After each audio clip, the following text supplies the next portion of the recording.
Okay, thank you po sa ating mga Bibles sa First Samuel chapter 30. Okay, thank you po. Paano yun? Paano yung kaya nyo? Ito ang pinuli ako. Salitahin ang Diyos. Salitahin ito. Ginawa nito. Pinabasa ko. Salamat. Let's open our Bible in the book of 2 Samuel. Sorry. First Samuel chapter 30. Yeah, First Samuel chapter 30, verses 1 to 8. We're going to explain it to you. Okay. First Samuel chapter 30, verses 1 to 8.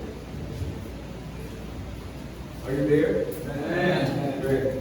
So again, let me read verse 1 and reading verse 2, and we'll be reading, both of us will be reading, one of us will be reading verse 8, okay? So verse 1, sabi ng Bible, 1 Samuel chapter 30, verse 1, it came to pass, when David and his men were come to Ziklag, on the third day, that the Amalekites had invaded the south, and Ziklag, and smitten Ziklag, and burned it with fire. Verse 2, please. And they the women captives that were ready, they stood not any, and their rate was small, but carried them away and went on their way. So David and his men came to the city, and behold, it was burned with fire, and their wives and their sons and their daughters were taken captives. Verse 4, please. And David and the people that were with him lifted up their voice and wept, and they had no power to leave. And David's two wives were taken captives, Ahinoam the Jezreelitess, and Abigail the wife of Nabal the Carmelite. Verse 6. David was great distressed, and he was Jacob stoning him, because the soul of all he was weary, and ran for his sons and for his daughters. But David cried his son with the word of God. And David said to Abiathar the priest, Ahimelech's son, I pray thee, bring me hither the ephod. And Abiathar brought hither the ephod to David. Verse 8, ready, read. And David inquired at the Lord, saying, Shall I pursue after this troop? Shall I overtake them? And he answered him, Pursue, for thou shalt surely overtake them, and without fail recover all. Every mo na lang. Heavenly Father, again, thank you for the time that you've given us again to our Bible study, to our the message for tonight. I hope that you will guide us, Lord. And I hope that we learn something, Lord, from the book of David for this afternoon. Again, maraming salamat for this opportunity, and I hope that you will bless everybody. I hope that you will bless Pastor Jeremiah as being traveling in Vietnam. I hope that you will guide them and protect them also, Lord. Thank you, Lord, for the people that we have this morning and the people that we have this afternoon, Lord. And this we ask in prayer in the name of our Lord Jesus Christ. Amen. So the title of our message for this afternoon is, you can say, pursue despite of, or continue despite of any title. I don't have any official title actually. So continue despite of, or pursue despite of. So again, we will be able to read in the book of First Samuel that David were in Ziklag, and they entered Ziklag. At kung pumasok sila sa Ziklag, okay, everything is actually on fire, right? I mean, so actually, not everything is actually on fire, but the Bible said everything is burned down. Everything is already burned down. And when everything is burned down, and it's very, very familiar verse, right? I mean, the people are speaking of stoning David, right? The people are speaking of stoning David. And the Bible said that his two wives, David has two wives, actually, he has actually a lot of wives. In fact, he has 7 wives. And his two wives here, and his, sabi ng Bible, and their sons and their daughters were taken captive. So, kinuha ng mga kalaban, ng kanilang mga anak, ng mga asawa. And everything was burned down. And the Bible said also that again, the people was speaking of stoning David, but David, sabi ng Bible sa verse 6, was greatly distressed. he was greatly distressed. Okay? And David said to Abiathar, sabi niya, bakit itong Abiathar? Because Abiathar is actually the son of the priest. That's so cute. No? Pag-usapan natin yun. No? But there was a priest, si Ahimelech. So killed Ahimelech. And Abiathar was his son. And Abiathar was with David. And Abiathar is sa linya ng Levi. So Abiathar is actually the priest in a sense. Kasi Ahimelech's name of the priest was his name by Saul.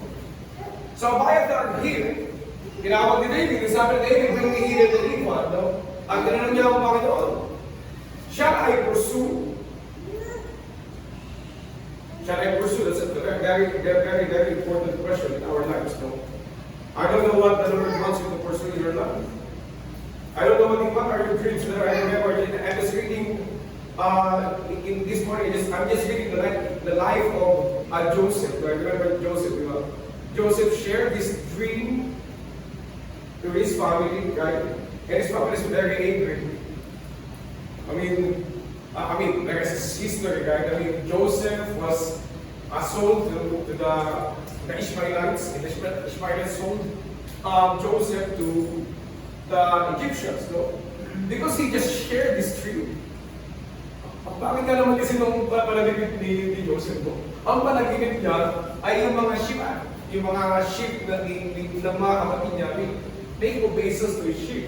So he is implying that to his brothers no, that someday he will be bowing down to me. Sa akin yung family, no? But Joseph is actually second to the last son of Jacob. So, bunso si Joseph, no? So, nagalit yung mga kapatid niya. So, I don't know what the Lord wants you to pursue in your life. I just don't know. But we have something that we're pursuing in our lives. We have dreams for the Lord. Diba? May mga bagay tayong pinapanalangin sa Panginoon. Na sana ba ng araw, we are there and doing the will of the Lord, and the Lord is blessing us, and the Lord, you know, everything is, of course, everything will not be perfectly good in this life. No? But at least, you will be in that particular goal in your life, in your dream, that you glorify the Lord, and that's still your dream. And you still serving the Lord. Shall I pursue? David is asking, shall I pursue after this truth? Shall I overtake them? And the very good answer ng pakiusabi ng Panginoon, pursue. We shall overtake them. It doesn't fail to cover. But I have a question, no? But I have a very important question in this particular verse. No? This is actually in Ziklag. Right? Ziklag is the land of the enemy. So the question is after this, why is David in Ziklag? So we will be going back to the story, okay? So meron tayo natin na parang, I forget the term, but we will go back to the story why David was in Ziklag in the first place. Let's open our Bible in the book of, dito lang tayo sa 1 Samuel. Let's probably be opening other verses. No? So 1 Samuel chapter 18. By the way, in chapter 17, if you can remember, it's a very familiar story, right? What happened in chapter 17, if you can remember? Chapter 17 of 1 Samuel. You remember what happened in chapter 17? Sige, basa-basa. What happened in chapter 17 of 1 Samuel? Very important. David killed who? Goliath of? What? Philistine, but Goliath, he's called Goliath of Gath, right? So in chapter 17, David was very famous, right? He just killed him. The biggest enemy of the nation of Israel, and he is very famous during that time. Because no one actually can kill Goliath, right? Not even Saul. Saul was very afraid. But David killed Goliath, right? But in chapter 18, you'll be able to read in chapter 18, just chapter 17, but in Goliath, chapter 17, he was very famous. He was very honored in the land of Israel. In chapter 18, you'll be able to read that, no? And it came to pass, as they came, when David was returned from the slaughter of the Philistines again, that women came out of all the cities of Israel singing and dancing to meet King Saul with trumpets, with joy, with instruments of music, And the women answered one another as they played, and said, Saul hath slain his thousands, and David his 10,000. And in verse 11, sabi ng Biblia, and Saul cast a javelin for his head. I will smite David, even to the whole with it, and David avoided out of his presence twice. So in chapter 17, David is the most famous soldier of Israel. In chapter 18, David is the most famous enemy of the king. I mean, that's only one chapter. David was the most famous, again, person in Israel in chapter 17. In chapter 18, Saul threw a javelin is like an arrow. Saul was with David in chapter 18, verse 11. Verse 20 is sabi ng Bible, and Saul was yet the more afraid of David, and Saul became David's enemy continually. That's only one chapter. And like the life of David is different. I mean, before chapter 17, David was just like a sheep, right? Just before chapter 17. In chapter 17, David became the soldier of Israel, you know? In chapter 18, David was the enemy of the king. That's how fast it changes, though. In chapter 19, verse 10, sabi in chapter 19, verse 10, and Saul sought to smite David even to the wall with the javelin again, but he slipped away out of Saul's presence. And he smote the javelin into the wall, and David fled and escaped that night. So David escaped. The most famous soldier of Israel in chapter 17, in chapter 19 is a fugitive. The famous fighter, again, the famous fighter in chapter 17 is the famous fugitive in chapter 19. That's life. I mean, if you want if you want to learn something about Christian life, or leadership, we study the life of David. The most famous fighter in chapter 17, the most famous fugitive in chapter 19. And in chapter 19, verse 18, sabi ng Bible, chapter 19, verse 18, then Jonathan, chapter 19, verse 18, sabi ng Bible, so David fled, escaped, and came to Samuel to Ramah, and told him all that Saul had done to him. And Samuel went and dwelt in Naioth. Sabi ng Bible, he go to his spiritual advisor. You remember, right? Who anointed David to become the king of Israel? Who anointed David? It's Samuel, right? Kaya nag-element si David. Did he anointed before chapter 17? He anointed David before chapter 17, right? So David is actually the king, anointed king, in chapter 7, before chapter 17, before he even fought Goliath, he is already the king of Israel. But listen, no one knows him except Samuel and the Lord. So again, David is a fugitive and he goes to his spiritual advisor. No, it's very, very good if you have a spiritual advisor, if you have a friend, it's very, very good. No? That's why if you have, for example, if you have big problems in your life, you go to a person that you know more spiritual. Don't go to your unbeliever friends.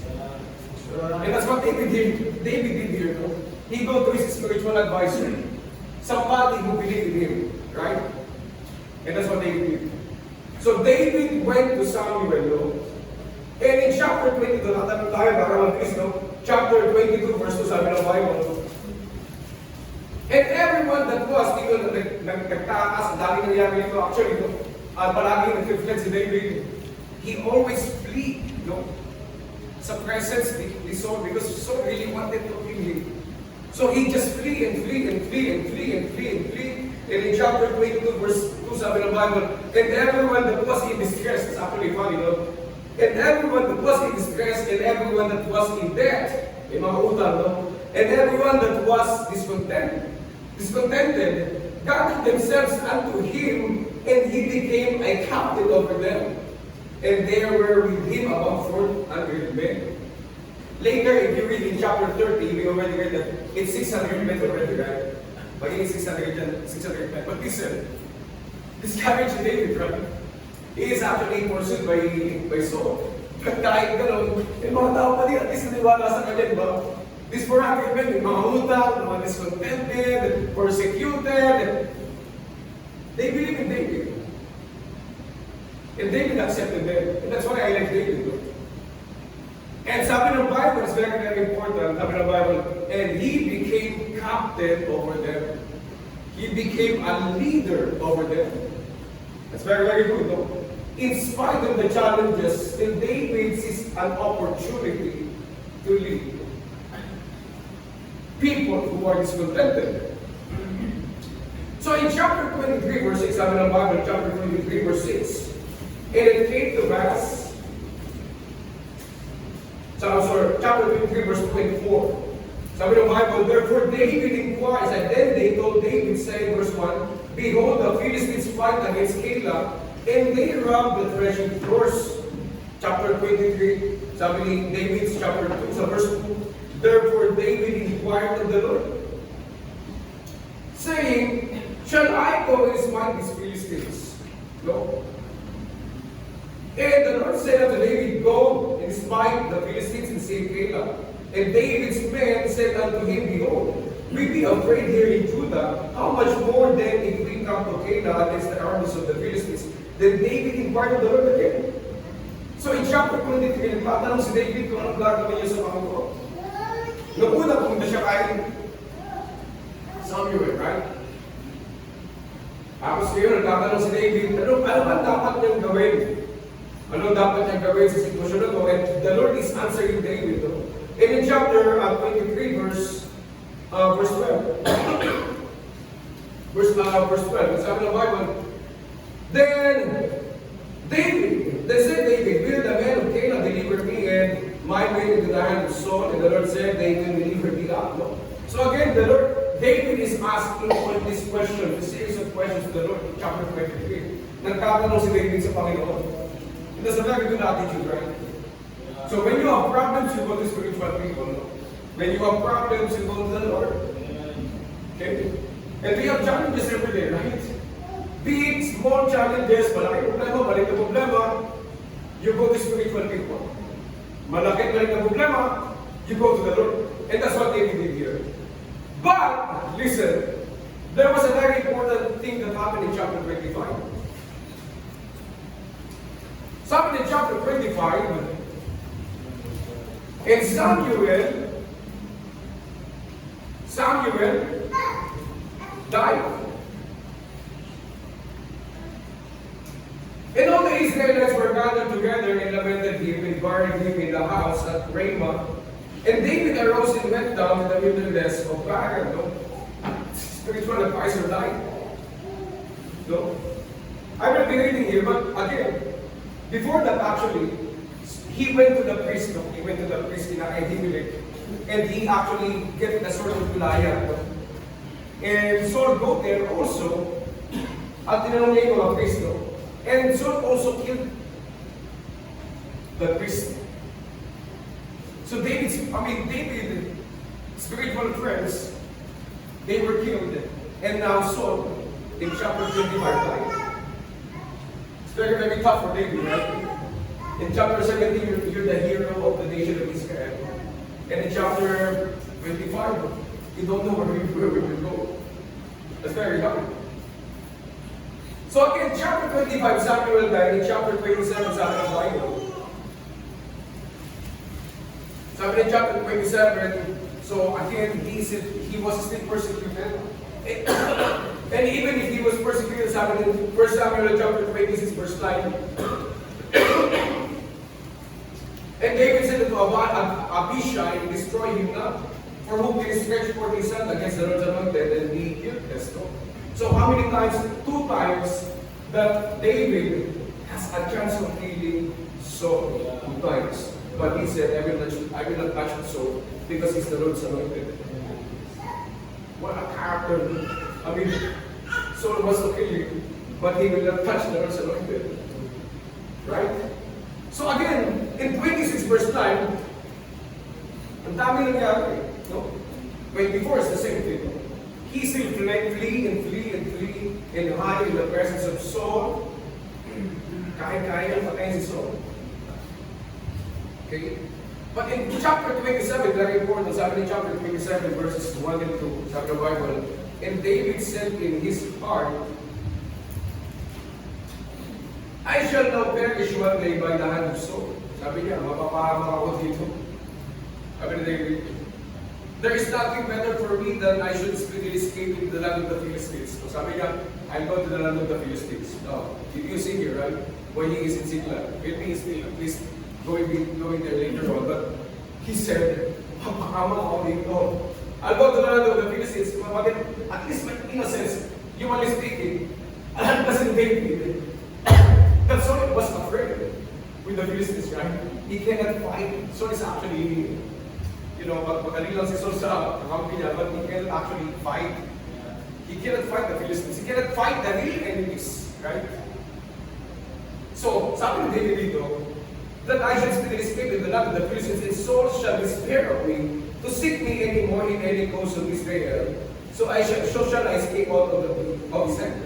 And David arose. He passed over with the 600 men that were with him unto Achish, the son of Baok, listen, king of what? Again, king of what?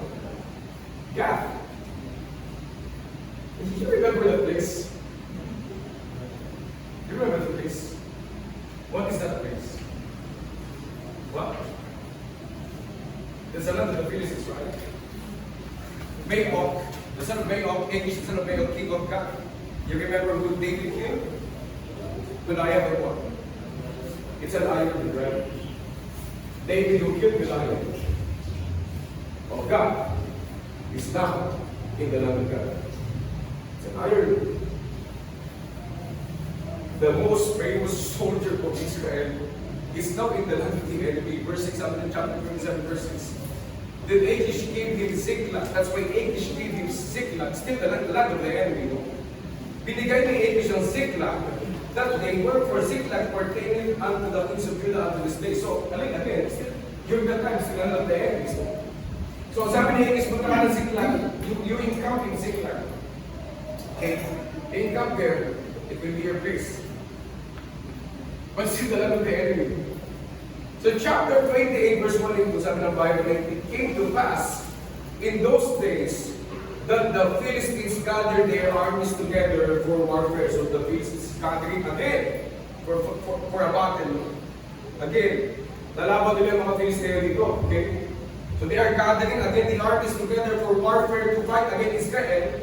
And Achish said unto David, know thou assuredly that thou shalt go out with me to battle, thou and thy men. And David said to Achish, surely thou shalt know what thy servant can do. And Achish said to David, therefore will I make thee keeper of my head forever. Do you understand the verses? Okay. So they are preparing to fight Israel again. Achish, the Philistine. And sabi ni Achish, David, lalaban ka ba para sa akin?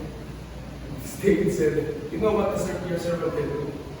Listen, the most famous soldier of the land of Israel is now preparing to fight Israel. What an irony, right? What an irony, right? I mean, the person, the hero of Israel, now is in the land of the enemy and ready to fight Israel. Ano nangyari? David is supposed to be fighting the battles of Israel. Is he not the anointed king of Israel? And now he is in the land of the enemy, the land of God. In the land of the champion that he killed, the lion of God. And he is now presenting himself to fight Israel. Chapter 29, verse 3, sabi ng Bible. Then said the princes of the Philistines, what do these Hebrews here? That's actually funny. No? Sabi ng mga princes ng Philistine, now, ano ginagawa ng mga Hebrew na yan dito? Listen, feel discouraged, we go to the Word, right? And the Word is thinking, why is the Christian here? Sometimes we're discouraged, I don't know. Sometimes of you probably you go to your kamakanda, I don't know, probably kapag may discouraged ka, may problema ka, you probably go back to your vices. Probably you go back to the things that you did in the past.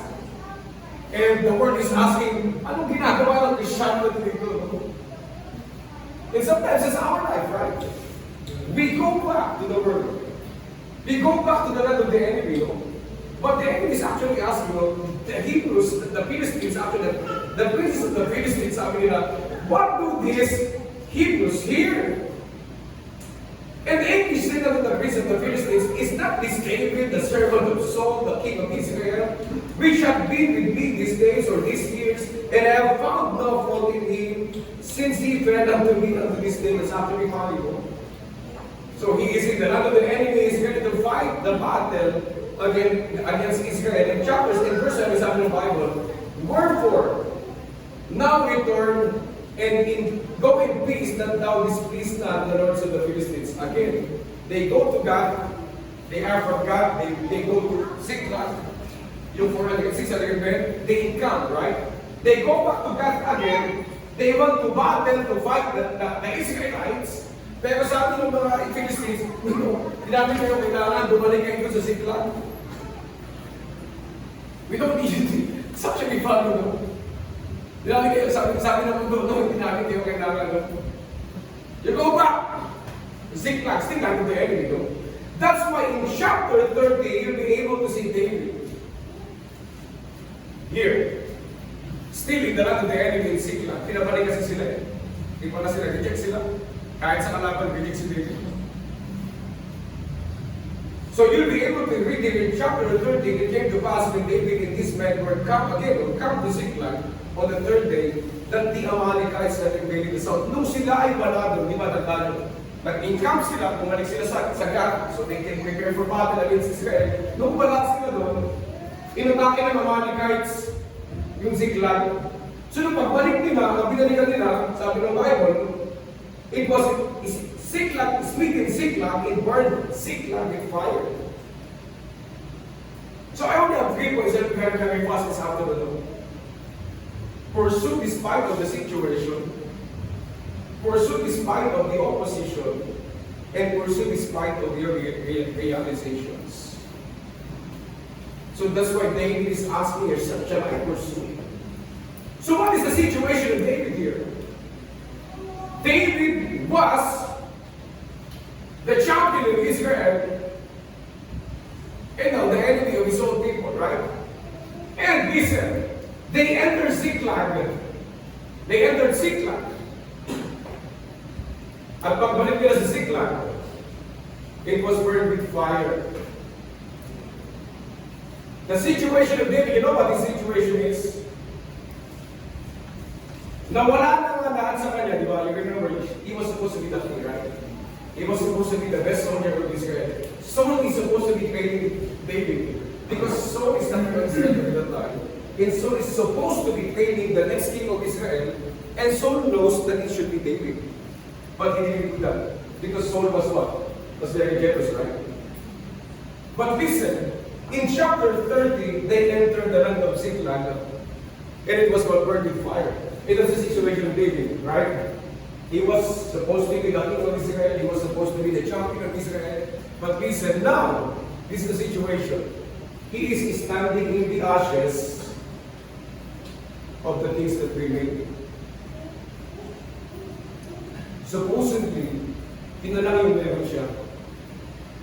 Anak niya, asawa niya, yung mga taong to, napili ka rin niya. Right? Tinanang meron siya Wala na lahat sa kanya. Tinanang meron siya. And now he's standing on these ashes of the things that are supposed to be remaining. Standing in the ashes. I don't know what your situation are, right? I mean, maybe you have probably, I don't know what your ashes are this afternoon. Maybe your ashes are maybe a lost loved one. Maybe a lost opportunity. I don't know what's your ashes, right? Very situation maybe, but sometimes we have ashes We have patak-patak na kasi sa buhay natin, di ba? May mga nasunog eh. No? So sometimes we have different situations. No? I don't know what your ashes are. But David is standing in the ashes that are supposed to be, yun na lang, meron siya talaga. Pero nasunog pa. Imagine, ang layo ng kandang, hindi natin binasa lahat, chapter 18 to chapter 30, you read that later on. And you'll be able to see kung ano pinagdaan ni David probably months and years. Tumatago si David because somebody wants to kill him. And the person that wants to kill him is a person that he loved and respected. And the person that he wants to kill him is actually the king and the anointed king of Israel. Although David is actually the new anointed king of Israel, but no one knows that except Samuel and the Lord. But Samuel died.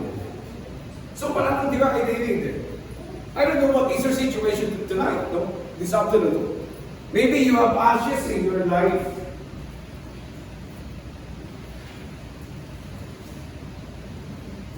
Shall you pursue? No. Should you still pursue your dreams? Okay. So again, will you pursue despite of the situation? Despite of your situation? Will you still pursue it? That's a very important question, right? Shall I pursue?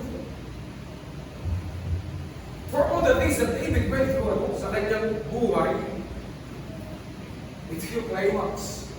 Now you will be standing on the ashes. Standing on the ashes, you will discover a lot of things. Right? There are times in our lives we are challenged. There are times in our lives we are, yung mga bagay na iniingatan natin, yung mga bagay na supposed to be na iniingatan natin para sa Panginoon ay mawawala. There are times like that in our lives. May mga bagay na masusunod. In David's situation, it's different. I can't imagine that, no? I can't imagine that just David. Ang dami mo na pinagdaan ng umalis ka na lang, eh. Diba? Baka nang walang gulo, umalis ka na. Still, so was to pursue you, right? Kaya yung pa rin nangyari, nasunog pa. Will you pursue despite of your situation, no? And number two, will you pursue despite of the opposition? In chapter 30, verse 6, the Bible says, and David was greatly distressed because, sabi ng Bible 4, the people spake of what? Stoning him. In the Philippines, we don't throw stones, right? We don't throw stones, right? What do we throw again? Words. That's what we do in the Philippines. We throw words. We throw accusations, right? We throw mud. That's what we do in the Philippines. And listen, sabi ng Bible, the people speak of stoning him. You remember why are they there, right? Because of the opposition to the land of Israel, right? Kaya kasi nasa situation because they were opposing the land of Israel. And now, David is standing in his ashes, and the 600 men who were supposed to be loyal with him. Why? Why are they loyal with David? Because despite of David's situation, they accompanied David. Despite that David was a fugitive, okay lang sa kanila. Kasi, David is a leader. We will go with David. So, but listen, everything is in ashes, and these supposed to be loyal men are speaking of stoning David. They want to kill David.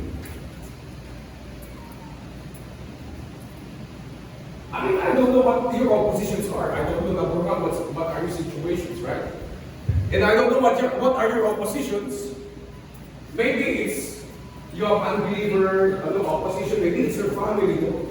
And listen, David's opposition are in the places that he didn't expect it to be. Right? Maybe it's your family who oppose you. Right? Maybe they are your friends. Maybe other Christians. But you will have an opposition in your life. When you try to pursue, at least pursue, you will have opposition. I mean, it's David. It's the champion of Israel, right? It's the one who killed Goliath. And now the people are speaking of stoning him. The supposedly loyal man. 600 loyal men. Imagine, 600 million, no? And all of them are speaking of killing him. But haven't they got each other for those times that they were together? Haven't they developed some kind of a bonding? But because of that particular moment, they blame David for everything. Sometimes, again, if you want to learn about leadership lessons, you go to the life of David. Sometimes you try to pursue, try to serve the Lord. Kunting mali mo na, and the people are blaming you. And sometimes kahit ka wala kang mali, the people are still pointing at you, and the people are still throwing stones at you. And that's life. There will be oppositions. I don't know what your oppositions are. If you are not opposed by the word, I don't know what you're doing.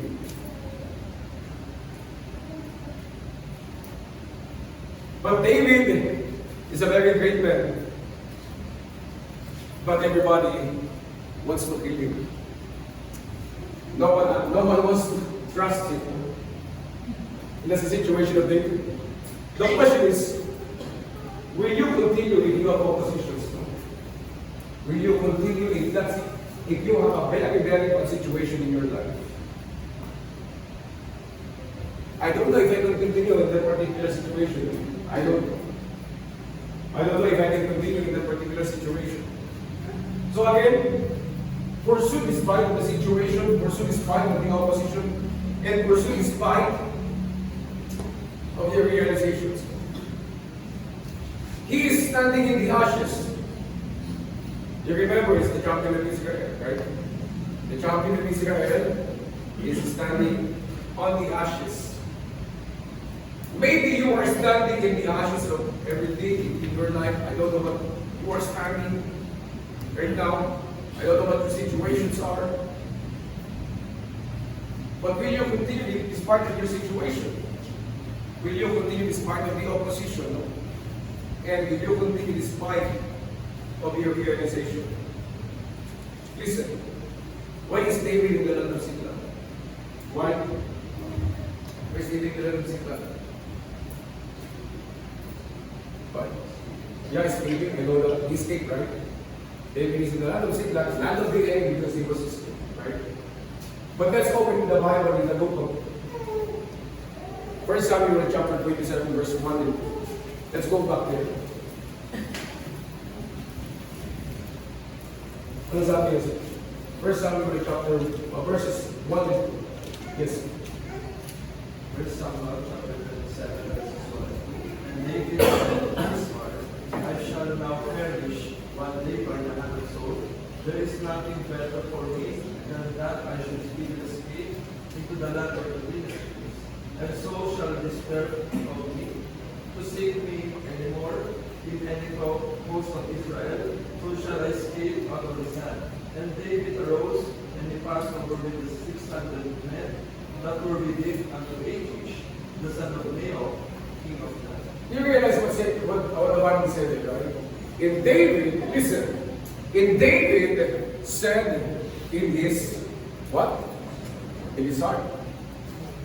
Why is David in the land of Ziklag? Yeah, he wants to escape Saul, but listen, you know why David is in the land of Ziklag? Because he never asked the Lord. He did not ask the Lord. You remember in chapter 23, we read over the book. Tinatanong niya ang Panginoon, pag may problema siya, saan siya pupunta? Kay Samuel, pupunta sa priest. Pag may problema siya, tinatanong niya ang Panginoon. But in chapter 27, because he was so afraid, David said to his son, I'll be there, right? I mean, you have your situation, you have your opposition, but sometimes it's our fault. We never ask the Lord what to do. Right? It's our fault. David is a mighty man, right? the mighty man. Very strong, very good soldier. But he was also afraid for his life. And he never asked the Lord. So listen, that's why in chapter 30, let's open that. In chapter 30, verse 8, sabi ng Biblia, that's why in chapter 30, verse 8, sabi ng Bible, 7 and 8, no? And David said to Abiathar the priest, Ahimelech's son, I pray thee, be hither the ephod, and Abiathar brought hither the ephod to David. Listen. Look at this one. The real David is back. Right. He now wants to ask the Lord. That's why he is asking the priest, I want to ask the Lord now. And the real David is back in chapter 30, verse 7. And in verse 7 of the Bible, and David inquired of the Lord, saying, shall I pursue after this troop? Shall I overtake them? And he answered him, pursue, for thou shalt surely overtake them, and without fail recover all. For all of the things that David did, and David experienced, in chapter 30, the people are speaking of stoning David, and the people are saying of killing him. But listen, in chapter 30, verse 7 to 8, the real David is back. He now asked the Lord what to do.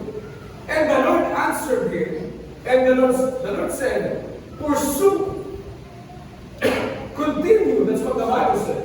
That's what the Lord said. Continue. For thou shalt surely overtake them, and without fail recover all. Did David recover all? Did David recover all? Let's open our Bible in chapter 30, verses 18 and 19. Ano sabi ng Bible? Chapter 8, verse 18. And David recovered all. That's what the Bible said.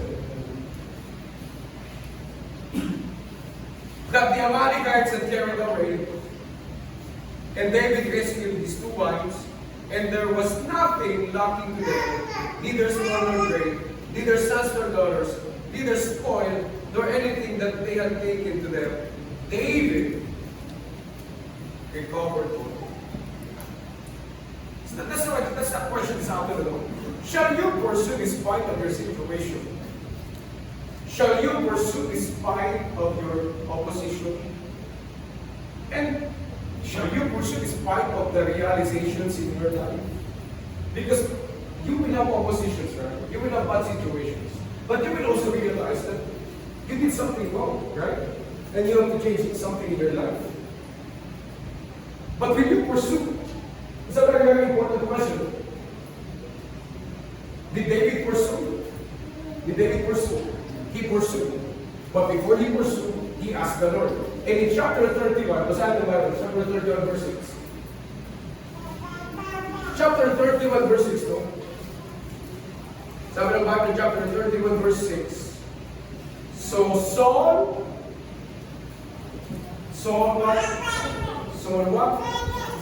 died. Listen, it is also in the same day that David pursued. You read chapter 30, chapter 31, it is the same day. And you know what does it mean? Ano yung sabihin? If Saul died, ano yung sabihin? David was not king. Will you pursue?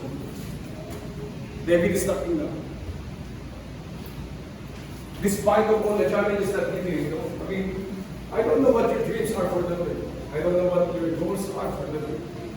I don't know what you're praying for the Lord. We have different things for the Lord. That we are praying, that we are pursuing, that we want to continue for. Will you pursue? David pursue. David pursue. And he recovered all. And now, the greatest soldier of the land of Israel, who became the greatest fugitive, became the greatest king of Israel. Because he pursued. When we pursue, when I pursue,